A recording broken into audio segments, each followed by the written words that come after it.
Bueno, muy bien. Ahora sí, retomamos con la agenda de la Semana Social 2025 y llegamos al último conversatorio de la Semana Social. Y hemos visto, no sé si ven ahí el título, díganme si no estamos todos interesados en saber de qué se trata este conversatorio, ¿no? Estamos todos atravesados por lo virtual. Así que vamos a tener a 3 profesionales acá que nos van a ayudar a entender y a ver cómo seguir. Entonces, Silvinita, si estás acá, Silvina Branges, muchas gracias, Silvina. Y presentamos quiénes van a estar en este último eje, este conversatorio número 5, llamado Tecnología y Desarrollo Humano Integral. Entonces convocamos a Jorge Calzoni, que es el rector de la Universidad Nacional de Avellaneda. Bienvenido, muchas gracias.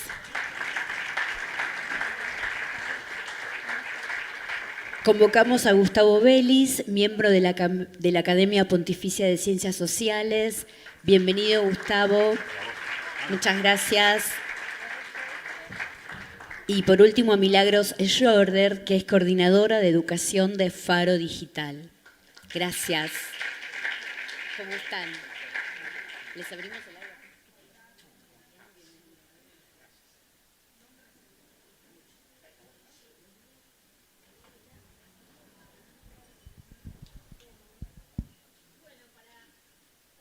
Ahí estamos. Gracias por estar en este último conversatorio de la tarde. Después van a seguir los talleres. Y para comenzar este momento de debate, de análisis sobre el tema tecnología y desarrollo humano integral, vamos a ver un video con las palabras del Papa Francisco.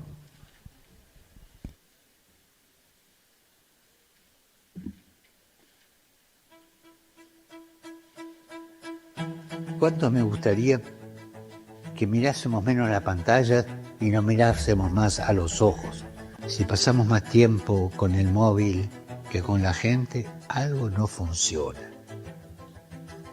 La pantalla nos hace olvidar que detrás hay personas reales que respiran, ríen y lloran.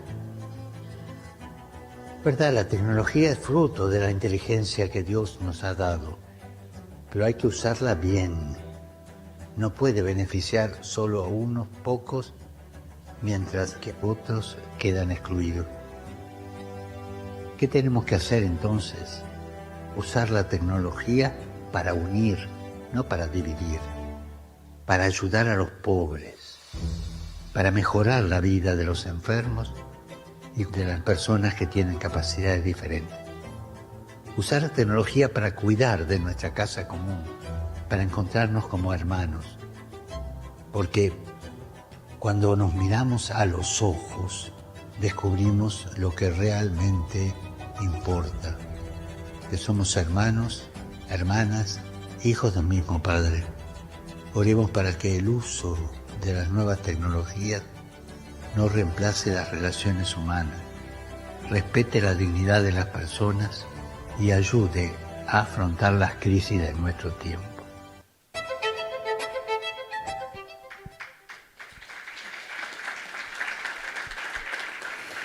Si hubo un denominador común en los diálogos que venimos manteniendo desde ayer con los diferentes sectores del trabajo, el sindicalismo, la política, fue esto de poner al ser humano en el centro de todo. Y eso también queremos hacer en este ámbito de la tecnología. Y como primer pregunta disparadora de este diálogo, les quería proponer pensar y que nos compartan su visión sobre qué riesgos observan ustedes en el avance de la tecnología sobre las personas y además qué oportunidades se nos pueden abrir si logramos realmente ponerla al servicio del desarrollo humano integral. ¿Les parece?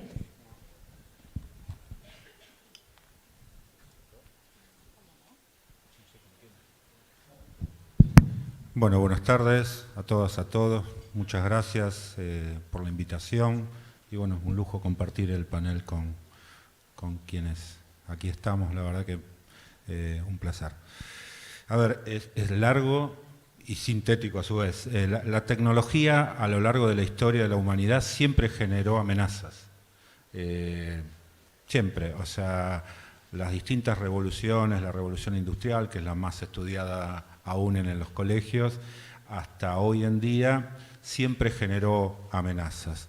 Lo que plantea ahí el Papa Francisco es fundamentalmente lo que está sucediendo en este último tiempo, fundamentalmente con el tema de la inteligencia artificial.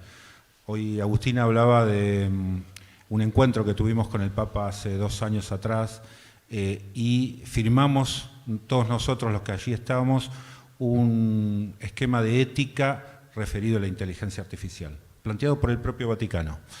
Y esto implicaba que no es una amenaza en sí la herramienta, toda herramienta es esto. Uno puede utilizar un cuchillo para cortar o para matar, digamos, es una herramienta. El tema es el uso de todo eso y cuáles son los conceptos éticos para ese uso. Desde ese punto de vista creo que hay un avance acelerado en este último tiempo. Yo no lo veo como una amenaza de que reemplace definitivamente lo que hacemos, aunque algunos sí lo plantean. Y hay otro tipo de amenazas, algo que los que hablaron en el panel anterior es el tema ambiental, es decir, mucha de esta tecnología requiere mucha energía y afectación de recursos naturales. Entonces ahí aparece también una amenaza que hay que tratar de evitar o hay que ver cómo se encausa. Y por otro lado hay un artículo que salió hace muy poquito que es la amenaza de dejar de pensar.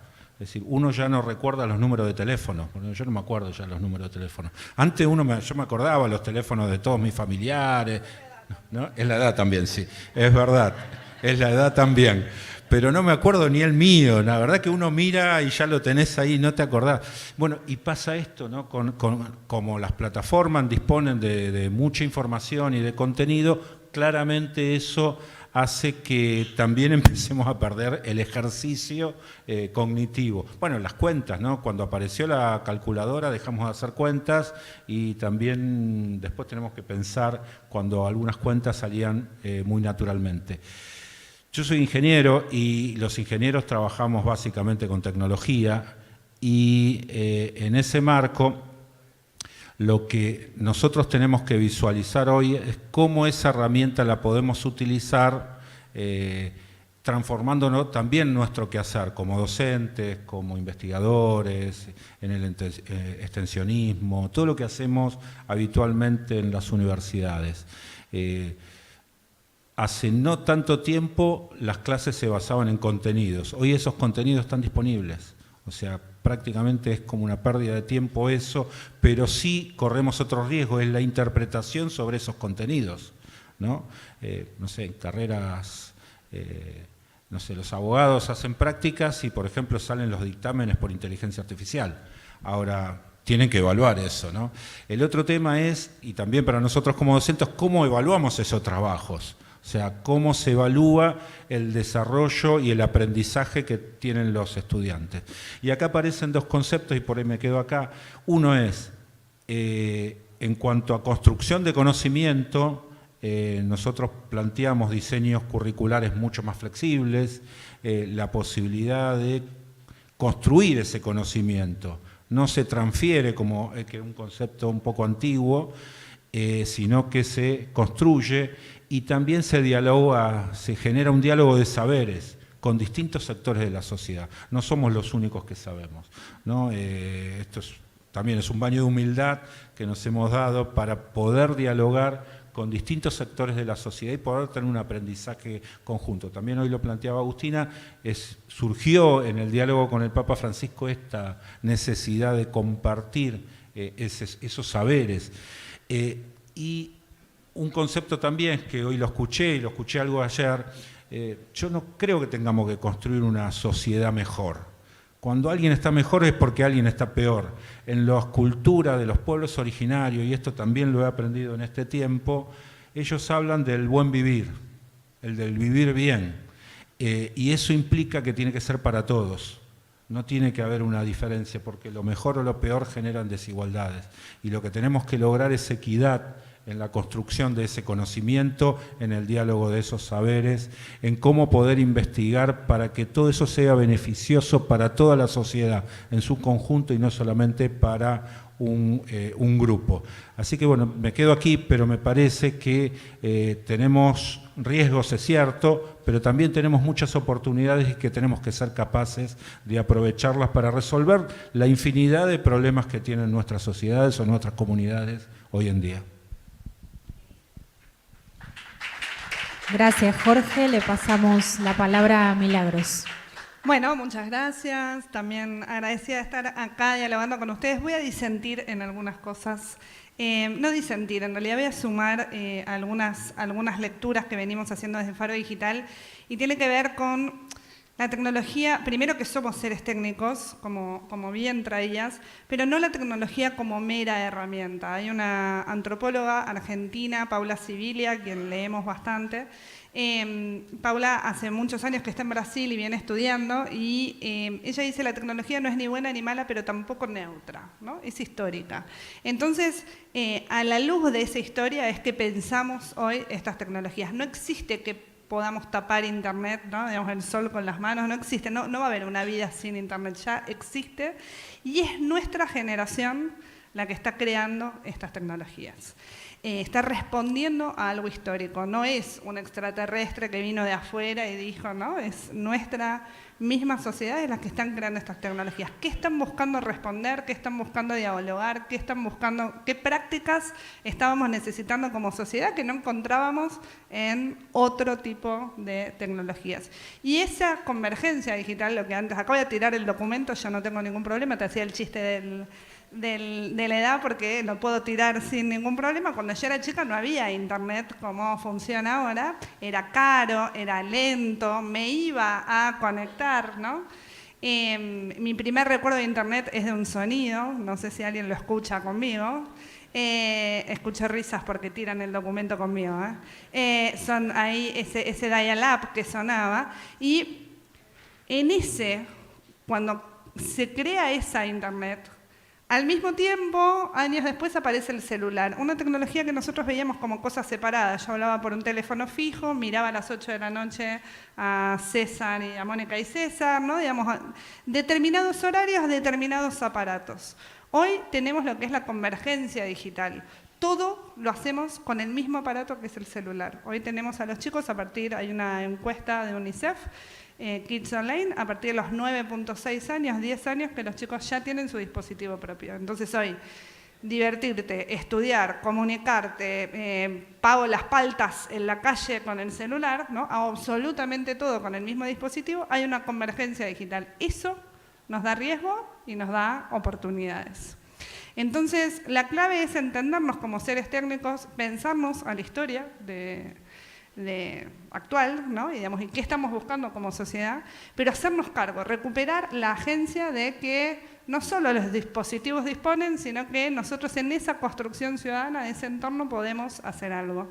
Y debemos hacer algo que tiene que ver con cómo nos construimos como ciudadanos, pero sobre todo, y es algo que me voy a desarrollar seguramente en el taller mucho más, tiene que ver con trasladar los cuidados a Internet, trasladar los cuidados de los chicos y de las chicas. No solo hablamos de construcción de ciudadanía, sino también de construcción de cuidadanía en los entornos digitales, para pensar los entornos digitales no solo como TikTok o Instagram, sino como un vasto territorio donde suceden plataformas de código abierto, donde tenés de programación, donde tenés Scratch, donde tenés Wikipedia y donde tenés también TikTok, videojuegos, etc. Entonces, en ese vasto territorio, no reducir es clave para pensar en que tenemos un montón de oportunidades, en que tenemos que recuperar agencia en cómo la habitamos y sobre todo en que no tenemos que dejar solos a los chicos y a las chicas en ese territorio. Bien. Muy bien, pasaste el aviso de tu taller, así que los que están interesados en esta temática pueden anotarse para luego en el taller de Milagros. Muy bien. Gustavo, tu visión, riesgos y oportunidades también. Sí, muchas gracias. También un gran gusto de poder compartir estas reflexiones con el panel y con todos ustedes. Yo estoy terriblemente preocupado y también esperanzado. Me ha tocado recorrer en los últimos años tanto en mi época cuando trabajaba en el BID, que comenzamos a trabajar estos temas, publicamos un libro llamado Algoritmolandia, después en la Función Pública, ahora en la Academia de Ciencias Sociales del Vaticano. Estamos en un cambio de era de una profundidad y magnitud que resulta difícil seguir e imaginar. El primer punto que quisiera compartir: si no somos conscientes de la rapidez y de la profundidad con la cual viene este cambio, la ola nos va a pasar por arriba y nos va a arrastrar de una manera trágica. En lo macro estamos en una inteligencia artificial que no está siendo regulada por nadie. A mí me ha tocado ahora publicar un atlas con Naciones Unidas que se llama Atlas de Inteligencia Artificial para el Desarrollo Humano. Pude advertir y recorrer diferentes países y diferentes experiencias.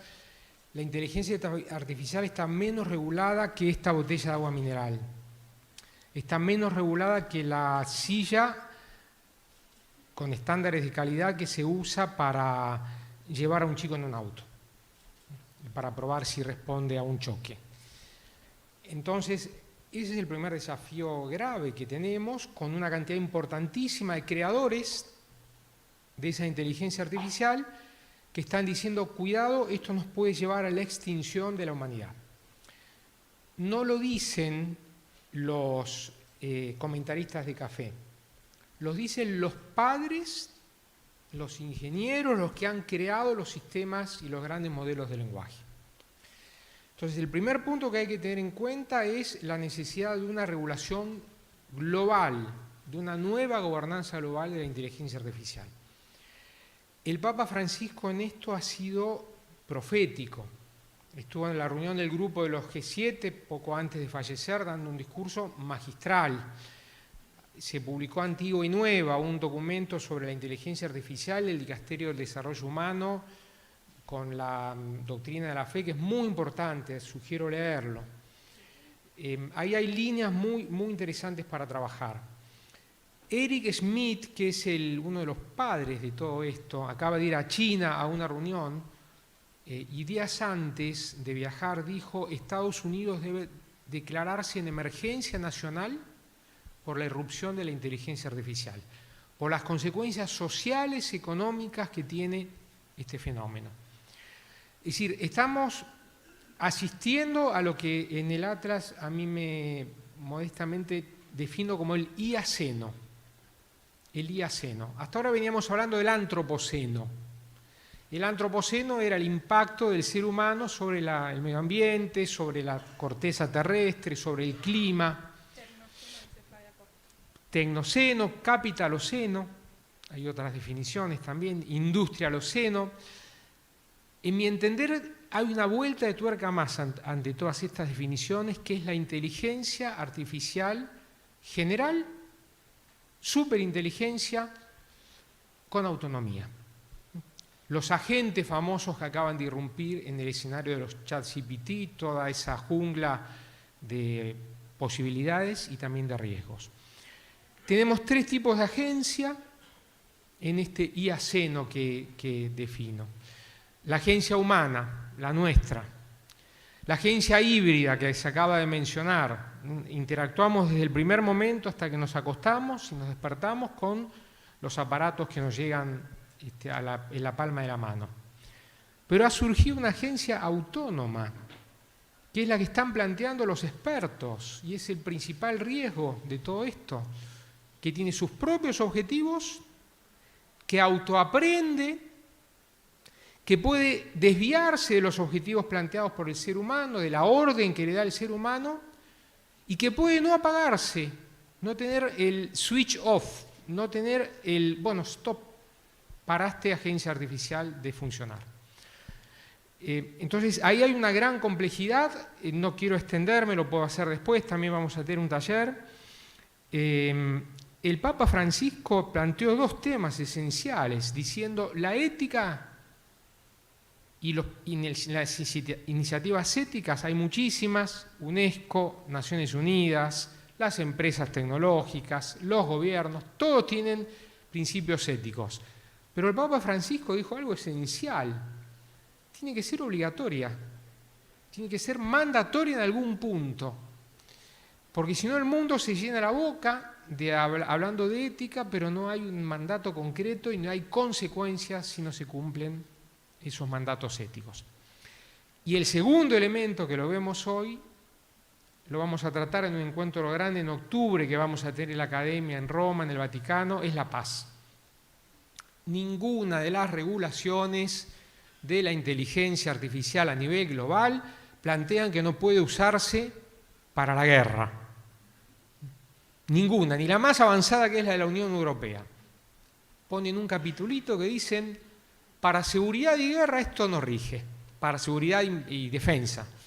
Y que vemos hoy que todas las grandes empresas tecnológicas, que antes hacían un drama y una gran mea culpa diciendo en absoluto vamos a meternos en el tema de la guerra, hoy están firmando contratos multimillonarios con el sistema y el aparato militar industrial de la guerra. Entonces la inteligencia artificial se ha convertido en una parte más del aparato militar industrial digital, el complejo militar industrial para la guerra, y por otro lado no tiene ningún tipo de regulación o de reglas de juego que le permitan tener lo que se llama los guardarrails, ¿no? Los límites sobre los cuales se tiene que aplicar. Este es el problema, pero este problema lo tenemos todos porque llega a nuestra vida, y como muy bien se acaba de decir, en cada uno de los aspectos. El otro elemento es la esperanza. Como cristianos, como católicos, tenemos que fomentar la esperanza, reclamando, insistiendo en este cambio de paradigma global, en estas tres agencias que funcionan de una manera simultánea, y hay una cantidad importante de aplicaciones y de elementos que se pueden impulsar. Necesitamos un pacto social tecnológico, necesitamos impulsar la justicia social tecnológica. Los cambios y las aplicaciones de la inteligencia artificial, valga la redundancia, no van a surgir por piloto automático. Requieren decisiones políticas, de gobierno, básicamente de dirigentes. Y ahí me parece que hay que hacer una gran tarea de alfabetización en lo que significa esta tecnología. Nos hemos convertido todos en directores técnicos de la inteligencia artificial, es como en el fútbol. Podemos opinar de fútbol, todos tenemos derecho a opinar, pero tenemos que intentar, procurar, tener una alfabetización en qué implica en el detalle, porque no es imposible que la inteligencia artificial tenga una ética por diseño. Si hoy la inteligencia artificial no tiene una ética por diseño, es por una decisión de las grandes empresas tecnológicas que la programan de determinada manera. ¿Para qué la programan? Para que sea una máquina de adicción, básicamente de venta de avisos publicitarios y de tenernos atrapados en nuestra atención para vender más. Es una fomentadora de adicción. No me quiero extender, no quiero ver un elemento negativo, me refería a todos los elementos negativos. En la siguiente intervención, si tengo la oportunidad, voy a hablar de las oportunidades, porque también son maravillosas. En el Atlas que está publicado hay 4 capítulos de grandes oportunidades y las voy a resumir, porque estamos en Mar del Plata y en Mar del Plata tenemos que tirar las redes mar adentro. Me van a entender la pesca, ¿no? Redes mar adentro. Tenemos que, recordaba hoy cuando estaba desayunando la frase de San Juan de la Cruz, ¿no? Donde no hay amor, hay que poner amor para sacar amor. Si la inteligencia artificial no tiene amor, tenemos que ponerle amor, creatividad, uso positivo para sacar un buen resultado para el bien común. Muchas gracias. Le pasamos el micrófono a Jorge y desde tu rol en la educación superior, ¿cómo puede la universidad ayudar, fomentar, contribuir a que haya ciudadanos y profesionales que integren este avance tecnológico con esta mirada ética, social, comunitaria, inclusiva que necesitamos. Después de lo que dijo Gustavo... ¡Qué desafío! Estamos complicados. No, me enganché con un par de cosas primero. Sí. Creo que estamos en algunos riesgos muy complejos. De hecho, algunos países europeos y en algunos municipios acá también están prohibiendo el uso del celular en determinados años, porque no es solamente el tema de la pantalla, es que la pantalla te distrae, ¿no? y volver a los textos, digamos, que supimos conseguir. El otro tema, lo decía en lo bajo, en los chicos hubo una encuesta hace poco de una universidad, uno de los grandes problemas son las apuestas, porque no hay posibilidades de controlarlo. Eso es uno de los riesgos también que tiene que ver con esto que ellos decían, los de la adicción, digamos.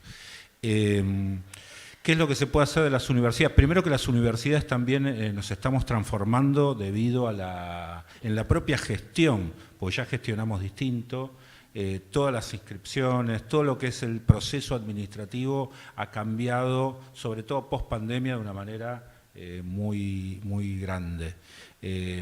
Después está el tema del aprendizaje en sí. Algo lo adelanté antes, yo creo que tenemos que ir a la construcción de conocimiento. Ya no están esas aulas con los bancos, con el pizarrón y el docente adelante, sino hay que pensar algo completamente distinto, ¿no? Esa construcción del conocimiento tiene que ver desde el habitar el espacio para aprender, desde la posibilidad de la educación a distancia, tanto sincrónica como asincrónica, con la posibilidad de poder disponer de un montón de información, pero que no siempre esa información tiene objetivos claros. El deber del docente en esta etapa es un docente más tutor, más que el docente que se paraba frente al aula y decía esto es así, después se tomaba un examen que era lo mismo que decía el docente y uno evaluó en ese sentido. Hay un cambio realmente muy fuerte en este sentido. Creo que todos los que somos docentes lo vamos viviendo día a día en las aulas. Los pibes vienen digitalizados ya de nacimiento, el problema somos más nosotros que ellos. Pero bueno, hay procesos hay montones de ejemplos en esto.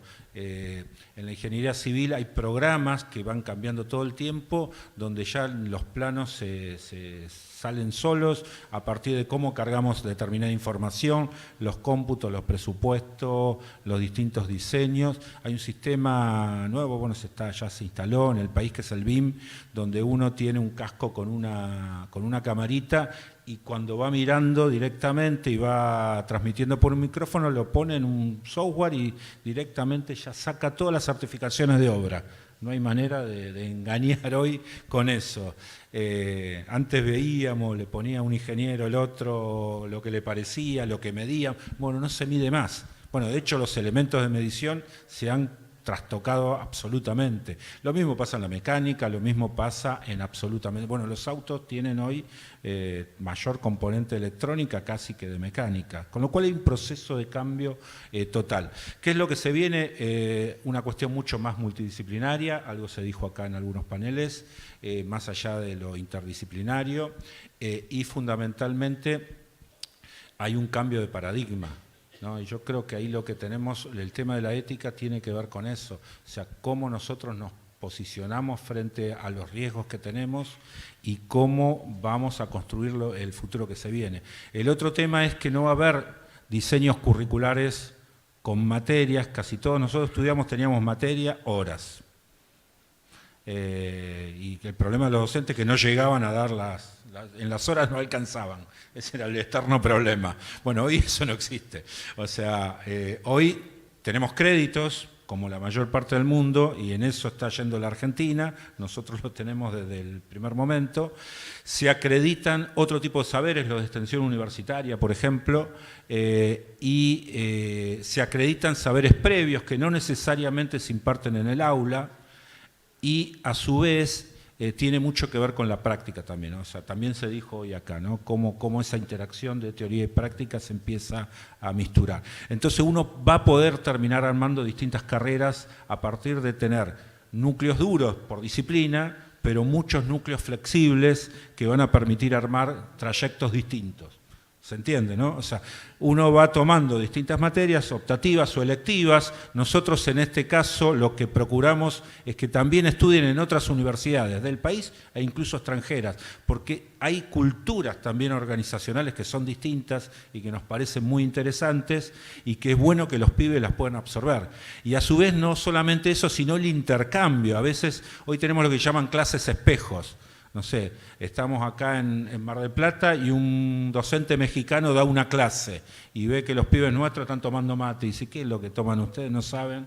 Y empiezan a intercambiar, porque después están los foros entre los propios pibes donde intercambian desde aspectos culturales y otras cuestiones ajenas a la clase, pero que van continuando. Digamos, hay un aprendizaje que está cambiando muy aceleradamente y en ese sentido creo que es positivo, yo lo veo de una manera muy, muy positiva. Cambian los procesos de tiempos y a su vez creo que tenemos que evitar también algunas cosas que han pasado en Europa. El proceso Bolonia permitió cosas muy interesantes como tener, digamos, compatibilidad entre los distintos países europeos, pero también lo que hizo fue anular las diversidades. Algo de eso nos dijo el Papa, lo hablamos en algún momento. Entonces, queda todo para el posgrado, digamos, tenemos que evitar también ese tipo de cuestiones. Hay cuestiones que ya son más internas de las universidades que tendremos que ver. Así que yo creo que tenemos un desafío interesante. La universidad no va a ser lo que era. Creo que eso tiene que estar vinculado a los colegios. Hoy, si bien se aprende informática desde muy chiquito, se aprende idiomas desde muy chiquito, todavía nos falta una cantidad de cosas. Hoy tenemos elementos en ese sentido interesantes. Y cuento una más. Estuve la semana pasada en Chile y fui a visitar el Centro de Inteligencia Artificial, el CENIA. Muy interesante. Entonces, ¿qué es lo que están haciendo los chilenos? Empezaron 3 o 4 universidades, medio como la ROC, 3 o 4 universidades, y empezaron a establecer un modelo de inteligencia artificial. Entonces, primera pregunta que le hago, ¿por qué yo te debería comprar a vos ese modelo si tengo otros que ya son comercialmente, que funcionan? Me dice, porque lo estamos modelando con la cultura, con el lenguaje, con los aportes que nosotros le podemos poner que no lo hacen los países centrales. Por ejemplo, pueblos originarios. Hoy los sistemas directamente traducen idiomas, sin embargo, no hay idiomas originales de pueblos originarios que lo estamos perdiendo. Es una posibilidad de evitar esa pérdida, algo que también el Papa Francisco hacía mucho hincapié en cuidar las culturas originarias. Bueno, a partir de ahí se sumaron empresas privadas, subsidiaron el 100% de la inversión inicial, al 5º año solo tienen el 50% y aspiran en 10 años a ser autosustentables. Brasil se suma a eso, Argentina estamos en vía de ver si nos podemos sumar. Es una cuestión que me parece que es pensar modelos, ¿no? Así como hacemos con los bots nosotros a veces, también poder hacerlo desde un esquema un poco mayor.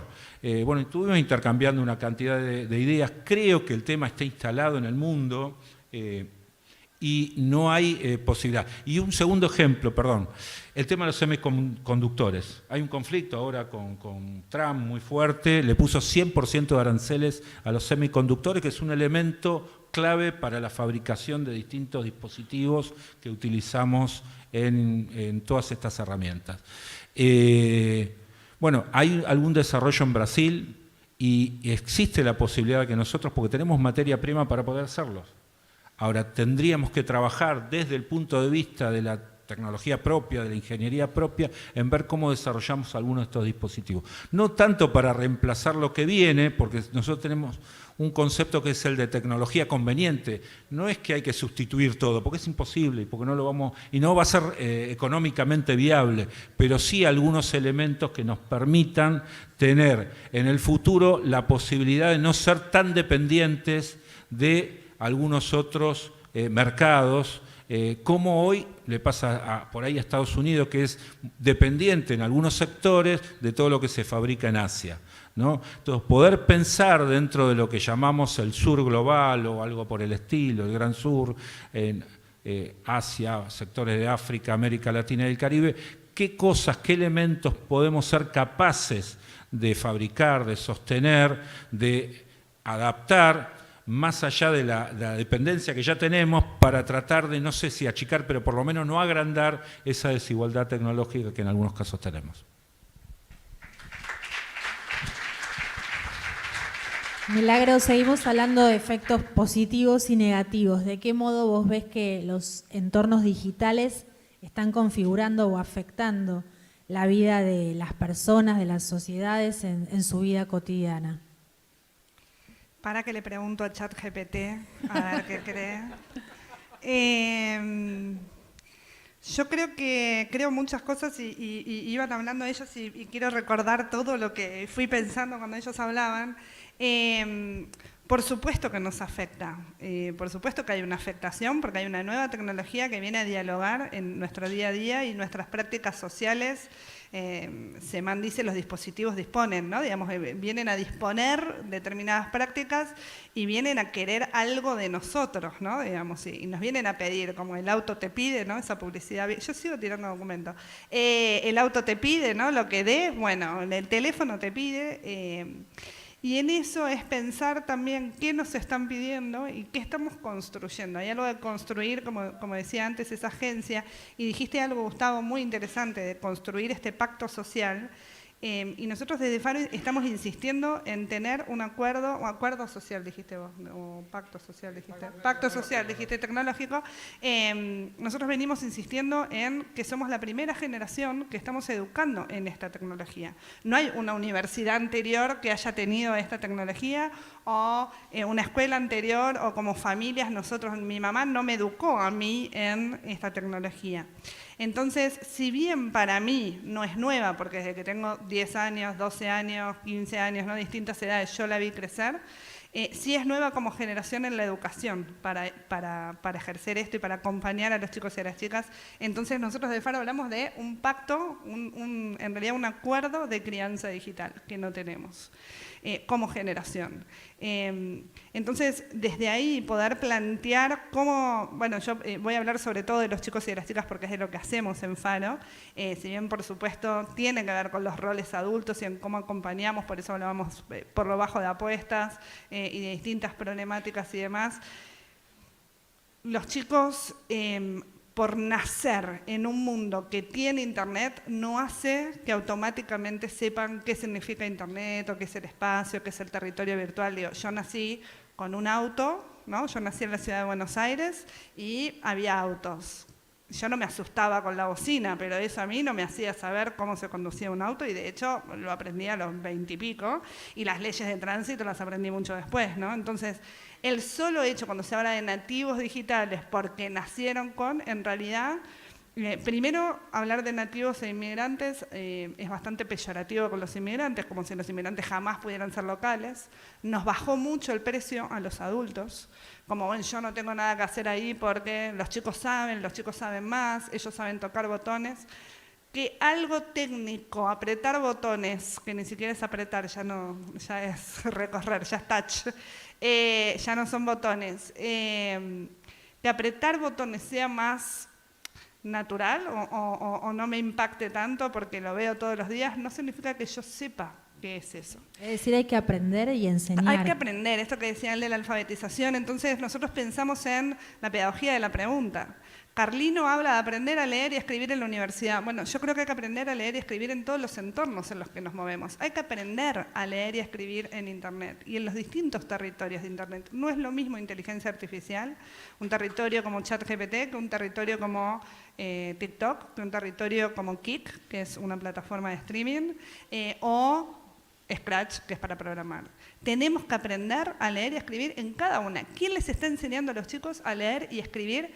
Y sobre todo, digamos, a hacerle preguntas, pero también a recibir. Hoy por hoy, esta tecnología, esta inteligencia artificial de la que habla Gustavo, con sus avances, la que hoy accedemos los ciudadanos de a pie es una inteligencia artificial muy torpe, una inteligencia artificial que tiene alucinaciones, así se dice, ¿no? Inventa fuentes, inventa no sé qué.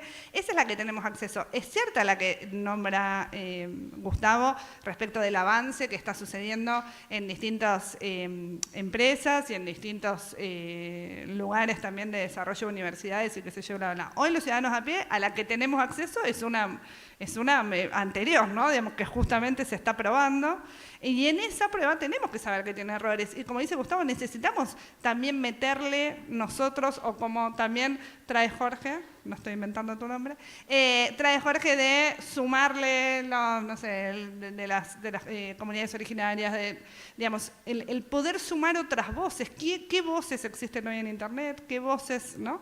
Entonces, desde ahí, construir esa agencia de animarnos a habitar el territorio digital, es un territorio que tenemos que habitar, es un territorio que existe, que es real, que hoy todas nuestras prácticas están mediadas también por lo virtual. Hoy yo saco un turno para el médico y lo saco por Internet. Y en la radiografía me la mandan por Internet y yo después se la doy por Internet, ¿no? Entonces, empezar a entender que es algo que está mediatizado. Y otra cosa que me parece importante sumar es que lo que tiene en esta afectación es que nuestra identidad digital se construye de objetos. En Internet yo soy objeto foto, objeto audio, objeto imagen, objeto texto. Pero yo soy ese sujeto. Y esa mediatización que está mediada por pantalla, muchas veces hace que muchas de las violencias que sufrimos en Internet y que vemos hoy en Internet, tiene que ver con que pensamos en objetos, y cuando nosotros vamos y le preguntamos a los chicos y a las chicas, incluso a sus familias, ¿qué derechos tienen los chicos? Te empiezan, derecho a la educación, a la salud, a la familia, al cuidado, no sé qué. ¿Qué derechos tienen en Internet? Silencio absoluto. El no conceptualizar que somos sujetos de derecho también en Internet es un problema gravísimo que tenemos como sociedad. Y que los chicos y las chicas no consideren que son sujetos de derecho en Internet es un problema gravísimo que tenemos los adultos en esta sociedad, que no estamos entendiendo quiénes somos y qué hacemos, y que somos personas de carne y hueso, que hay bots, pero somos personas de carne y hueso las que estamos ahí. Entonces, en ese territorio también pensar en esto que vos dijiste, Gustavo, también de la aceleración de los tiempos, es entender que el territorio digital es un territorio que no vive ni en el pasado, ni en el presente, ni en el futuro, vive en el actual, en el tiempo actual.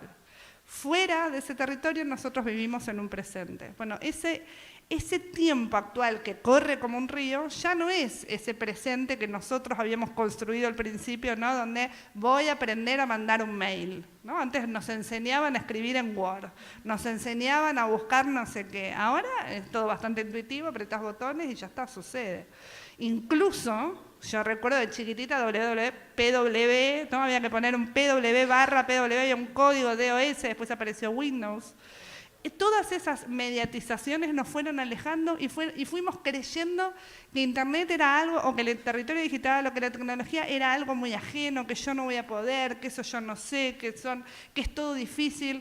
Bueno, tenemos que recuperar nuestra agencia, tenemos que recuperar que es un territorio que habitamos, que es un territorio que nos habita, que sí o sí tenemos que estar cuidando a los chicos y a las chicas, nos tenemos que considerar sujetos de derecho también en ese territorio. Estaba pensando qué impresionante el fenómeno ese de los chicos y las chicas que usan el chat GPT para hacer terapia o para hacer preguntas existenciales y van definiendo su... Le contaba a Gustavo antes una anécdota de una chica en primer año que nos dice, lo uso como tarotista.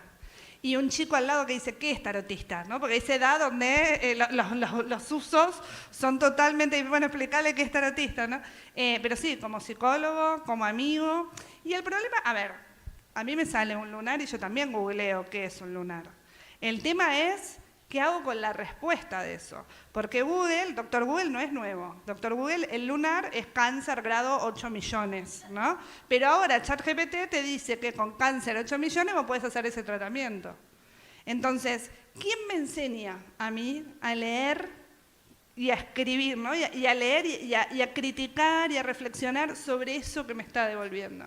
Y bueno, socialmente todos los actores sociales tenemos que estar metidos. Yo como organización civil tengo que estar ahí con esta alfabetización, como decía Gustavo, pero también tienen que estar los equipos médicos, y nosotros estamos trabajando un montón con salud pensando en, sí, me tenés que enseñar. ¿Por qué la inteligencia artificial me está diciendo que vos me tenés que pedir una radiografía y vos no me la pedís? Porque yo ya voy a llegar al médico con que me tenés que pedir la radiografía. Entonces, en ese debate, en eso, que yo no va a suplantar al médico, porque no lo va a suplantar, porque hay condiciones humanas, porque hay contextos, porque hay un montón de cosas, ¿no? Por lo menos no ahora, no sé, mañana volvamos y capaz que tengo otra conversación, pero hoy con esta de a pie que tenemos, entonces desde ahí es pensar, bueno, cómo aprendemos a convivir con, pero sobre todo cómo nos hacemos cargo de que estamos viviendo entre máquinas, con máquinas, mediados por las máquinas, y en eso tenemos que no perder de vista que somos sujetos y somos sujetos de derechos también en Internet. Muchas gracias, Milagros. Con Gustavo seguimos reflexionando sobre la inteligencia artificial y cómo está afectando al mundo del trabajo, ¿no? Todos desde nuestras disciplinas y desde nuestros ámbitos de trabajo vemos como esa amenaza creciente. Sí, muchísimas gracias, estoy aprendiendo mucho, también dan cosas súper interesantes se están comentando. El trabajo, el pacto social tecnológico, el concepto de predistribución. Estamos siempre acostumbrados al tema de la redistribución, ¿no? Aumentar la torta, después se redistribuye. El tema de la inteligencia artificial plantea el desafío predistributivo. No es algo que tenga que ser dejado librado al piloto automático. ¿Cómo se van a distribuir los beneficios de la aplicación de la inteligencia artificial? En esto el Papa Francisco también ha sido profético. En la Academia hicimos 2 encuentros muy importantes sobre todo lo que tiene que ver la cuestión fiscal a nivel global, la cuestión fiscal como la fiscalidad digital, cómo se evita esta sociedad donde unos poquitos tienen una cantidad de riqueza acumulada gigantesca y el resto no. Entonces, el primer punto es el tema de la predistribución. Pactos predistributivos. Está demostrado que cuando la inteligencia artificial se aplica en una organización sin participación de los trabajadores, tiene muy poco efecto en términos de productividad. Se lo ve con temor, se lo ve con una serie de... no se la aprovecha adecuadamente. También ocurre otra cosa. Los trabajadores aplican inteligencia artificial sin conocimiento de sus supervisores. Se ocultan, ven de qué manera pueden hacer una tarea de un modo más fácil. Y ocurre un tercer elemento de taylorismo digital. El taylorismo clásico industrial sea el taylorismo digital. Hay empresas múltiples, en el Atlas menciono varias, pero hay múltiples empresas que ofrecen servicios de medir con milésimas de segundo qué hace cada trabajador en su puesto de trabajo. Lo vigilan, un vigilantismo digital a un extremo que afecta, como muy bien decías, los derechos humanos básicos. Entonces ahí hay un tema también importante para tener en cuenta. Las convenciones colectivas de trabajo en Argentina son un magnífico elemento para discutir la incorporación de tecnología y los pactos predistributivos. No hay que tenerle miedo a la incorporación de tecnología, lo que hay que tener en claro es la soberanía digital con una función social determinada. Y para esto me parece muy importante que los dirigentes gremiales conozcan la tecnología, conozcan su impacto, más allá de la anécdota, y sean capaces de sentarse en la mesa de negociación con los empresarios y con el gobierno en el marco de un pacto social, conociendo adecuadamente los elementos tecnosociales que implica esta tecnología. Beneficios múltiples, y acá es muy lindo escuchar también desde el punto de vista universitario y desde la sociedad civil los beneficios y la esperanza. En esto también tenemos que ser peregrinos de esperanza. Peregrinos que cruzan frontera, que no se quedan paralizados. Antigua y nueva es el nombre de la carta documento que sacó 2 importantes dicasterios del Vaticano, y a mí me resuena la frase de San Agustín, ¿no? Tarde te amé, hermosura tan antigua y tan nueva. ¿Es una hermosura? Es un monstruo la inteligencia artificial. Tarde te amé, vamos a decir, en el pasado cuando nos haya pasado por arriba, porque no fuimos capaces de reformular nuestros modos de organización, institucionales, nuestras prácticas, o vamos a convertirla en una oportunidad. Entonces ahí también está el llamado de las Rerum Novarum Digitales, el Rerum Novarum Digitales de León XIII, León XIV. Y ahí ejemplos, mencionaron varios, productores de Colombia están mejorando la producción de cacao y de café gracias a la inteligencia artificial. El trigo de la Argentina y el arroz en muchos países latinoamericanos puede ser más resistente a la sequía gracias a la combinación de inteligencia artificial e ingeniería biológica. La pesca en México puede dar lugar a mejores preservaciones del medio ambiente y mejores conocimientos y puesta en marcha de los valores de los trabajadores de la pesca gracias a la inteligencia artificial. Ahí voy. Lo mismo en materia energética, ahí hay siempre blanco o negro, ¿no? Geopolíticamente estamos viviendo que las grandes tecnológicas están haciendo acuerdos para fabricar con energía nuclear la inteligencia artificial. El carbón ha vuelto a reabrirse en muchas minas de carbón en los grandes países para promover energía. Pero también es cierto que gracias a la inteligencia artificial la inversión y la producción de energías renovables, solares y eólicas ha alcanzado récords de la matriz energética global en la historia de la humanidad. Entonces hay una carrera que puede tomarse en dos direcciones. Una dirección es la carrera armamentística. ¿Cómo vamos a sofisticar la inteligencia artificial para el mal? Cosa que no hemos hablado, que son las armas biotecnológicas. Todavía no está claro el origen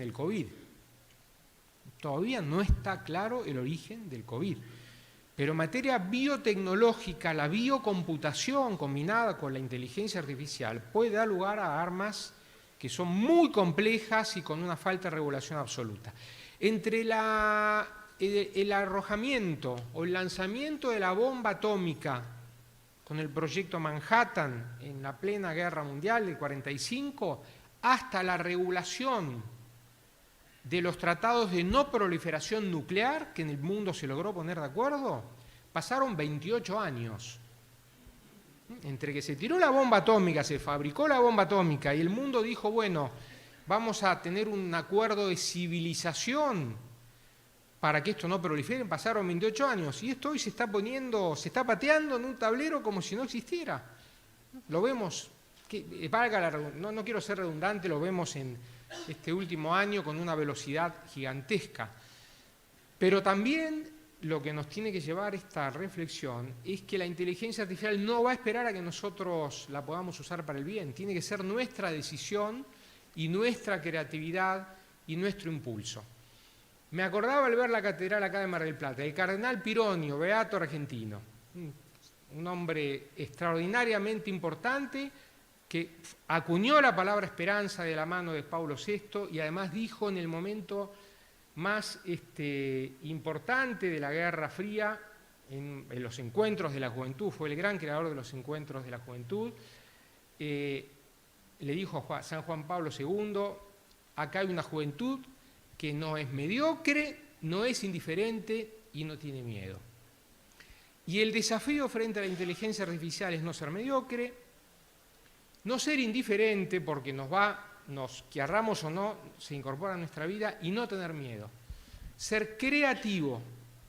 Y esto requiere, sobre todo, dirigentes públicos que no tengan el alma rota, que no tengan la mirada del poder por el poder mismo, que no tengan la mirada del poder por la plata, por el dinero, por el estiércol del diablo que tantas veces dijo Francisco, y que tengan una mirada para el bien común, porque esto se resuelve o se comienza a resolver de abajo hacia arriba con iniciativas fabulosas de la sociedad civil, pero con eso no alcanza. Tiene que haber políticas públicas, limpias, transparentes, que piensen en el bien común. No va a alcanzar nunca la mejor iniciativa de la sociedad civil que promueva la no ludopatía si la política es financiada por los que financian el juego, si el fútbol tiene en sus camisetas el impulso al juego, si en las legislaturas se aprueban leyes de juego online porque la política es financiada por el juego, y si no hay un mecanismo de transparencia muy claro.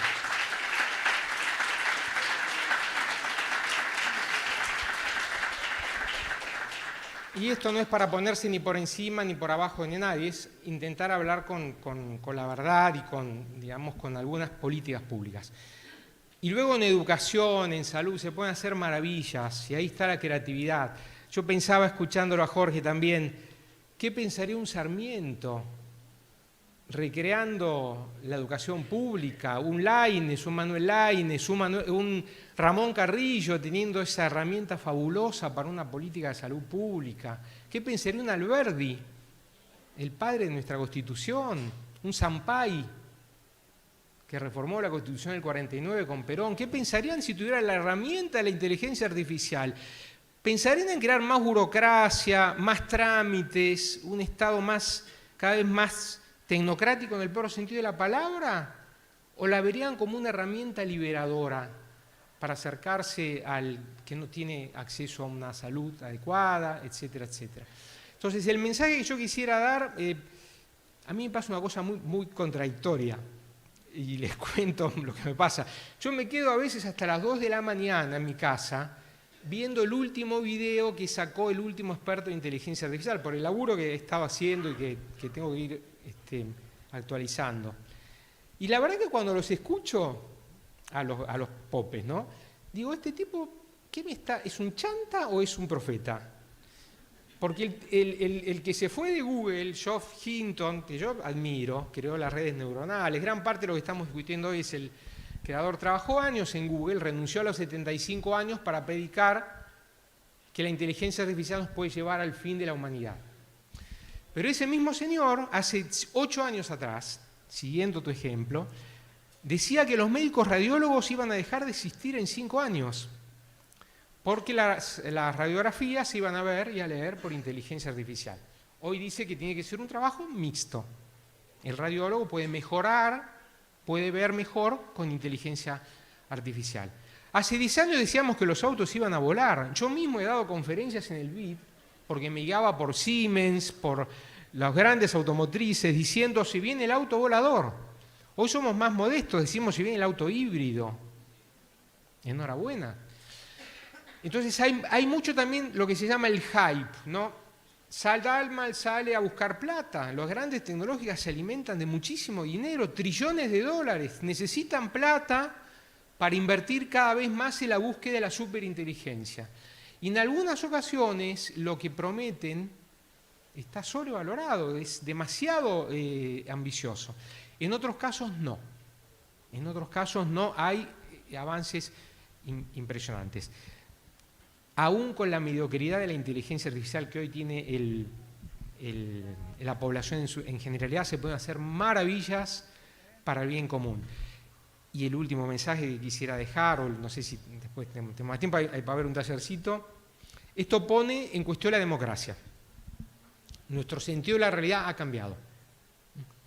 En este mismo instante me pueden estar grabando a mí, me pueden estar con mi propia voz en 15 segundos, hacerme decir cosas que jamás dice, moviendo la boca como si la estuviera moviendo. Entonces, esto impacta las campañas electorales, esto necesita un pacto democrático de origen para que las campañas electorales no usen esto, además del dinero sucio, que no usen esto, e impacta el sentido de la realidad, porque nuestra realidad ha pasado a ser una pararrealidad de un montón de cuestiones, ¿no? Entonces, más que nunca me parece que la Iglesia tiene un gran mensaje en esto, y tenemos que celebrar y tener mucha esperanza en esta prioridad que desde su propio nombre y siguiendo lo del Papa Francisco, el Papa León XIV ha puesto. Tenemos un matemático como Papa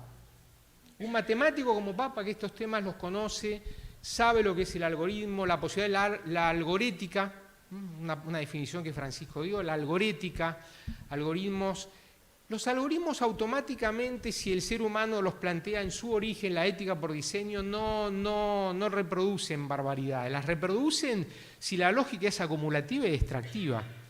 Y además en un punto no van a necesitar de nosotros, porque el 80% hoy de los datos de Internet son artificiales, no son. Y eso es exponencial.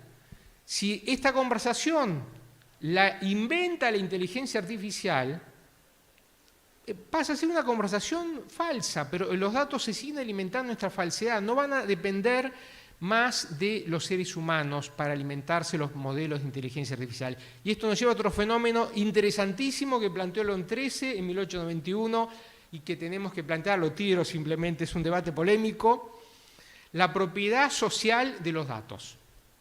La Iglesia habló de la función social de la propiedad privada. Algunos hoy la siguen negando todavía anacrónicamente. El destino universal de los bienes. Pero una pregunta muy polémica, creo que en esto también somos un poquito anacrónicos. Somos un poquito anacrónicos. Los datos, ¿la propiedad de mis datos es absoluta o es una propiedad que tiene que estar en función social?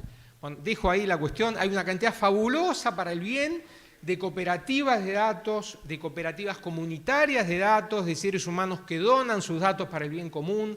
Hay una cantidad maravillosa de cuestiones que se pueden hacer. Hay iniciativas de la sociedad civil que controlan si en las campañas electorales se usa Internet o no, o datos falsos o no, que hace la trazabilidad de los datos que reciben los políticos de sus campañas electorales para que vean que sean datos auditables, etcétera, etcétera. El escenario es maravilloso, tenemos que tener obviamente seres humanos con valores y ahí la Iglesia cumple un rol fabuloso. León XIV ha tenido un baño de multitud fabuloso de 1 millón de jóvenes en Roma la semana pasada. A mí me tocó estar como un privilegio de la vida en Lisboa, dando también una conferencia sobre inteligencia artificial. 2 millones de chicos, de jóvenes, de chicas, de chicos de todo el mundo se reunieron en la Jornada Mundial de la Juventud del Papa Francisco. Y ahí hubo, y lo vi con mis propios ojos, una multitud de 50.000 o 60.000 personas que eran los influencers católicos digitales. Cuando la hermana de las esclavas del Sagrado Corazón hablaba de la página web, es maravilloso, y Dante también, nuestro obispo. Los influencers católicos digitales salen a la cancha, no se quedan en las cavernas, salen a dar esta discusión cultural. Y la están dando muy bien. 50.000 jóvenes en Lisboa se reunieron, otros tantos el otro día en Roma. El Papa León los incentivó a tener esa presencia de esperanza para el bien común. Y ese es un escenario maravilloso, ¿no? Es una cultura, no es una tecnología esto. Estamos viviendo en otro mundo, es un cambio de era y el mensaje tiene que ser de esperanza. Peregrinos de esperanza. Qué bueno eso, porque empezamos asustados un poco con el mensaje, pero nos quedamos con este mensaje de esperanza. Me imagino que debe haber muchas preguntas, han suscitado muchos diálogos en el auditorio, así que pueden continuar también la reflexión en los talleres que vienen a continuación. Para terminar, les pido una reflexión chiquita final en función de la esperanza y del legado de Francisco que nos ha dejado en este tema de las tecnologías. Bueno, a mí me quedan dos cosas. Primero, el concepto de que la realidad es superior a la idea. Algo que decía Gustavo recién, estamos perdiendo el sentido de la realidad, ¿no? Y cuando perdemos el sentido de la realidad, perdemos el sentido de la verdad, con la cual toda la investigación científica que se basa en la verdad queda desfasada, digamos. Ahí tenemos un gran problema, es para hablarlo un poco más largo y tendido, pero me quedan esos conceptos que él nos fue dejando. Y el segundo, la incomodidad. Yo creo que Francisco lo que nos planteó a nosotros es salir de la zona de confort, no sentirnos cómodos con lo que hacemos y tratar de a partir de ahí empezar a, desde nuestro lugarcito que tenemos, tratar de corregir esas cuestiones, esas desigualdades, todos esos problemas que fuimos desarrollando acá. Así que muchas gracias por permitirme compartir este panel. Gracias, Jorge. Yo creo que la clave está en no perder de eje que es una práctica social. Que yo me meta sola en mi celular no significa que sea una práctica individual, no deja de ser una práctica social.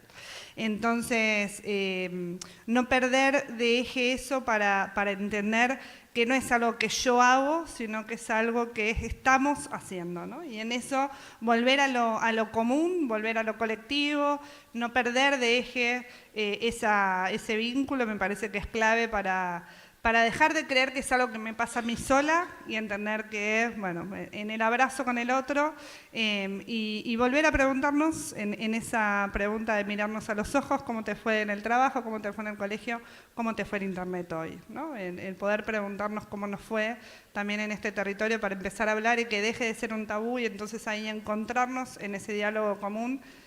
Que podemos hablar de cómo nos fue en el cole cuando no estamos en el cole, podemos hablar del trabajo cuando no estamos en el trabajo. Bueno, va a haber algún momento donde no tenemos que estar en internet para poder preguntarnos cómo te fue en internet, pero que sea desde un genuino interés por conocer al otro, por saber qué le gusta, qué no le gusta, qué transita, qué no transita, qué le está pasando, qué le gusta, qué no le gusta, y entender que los territorios digitales son territorios sociales y que no son individuales, aunque el ingreso sea a través de un dispositivo de uso individual. Gracias, Milagros. Ya está todo dicho. ¿Querés aportar algo más, Gustavo, para terminar? No tenerle miedo a esto, tener conciencia. Muchas gracias a todos. Concluimos así el último conversatorio de esta tarde. Unos obsequios ahí para nuestros panelistas.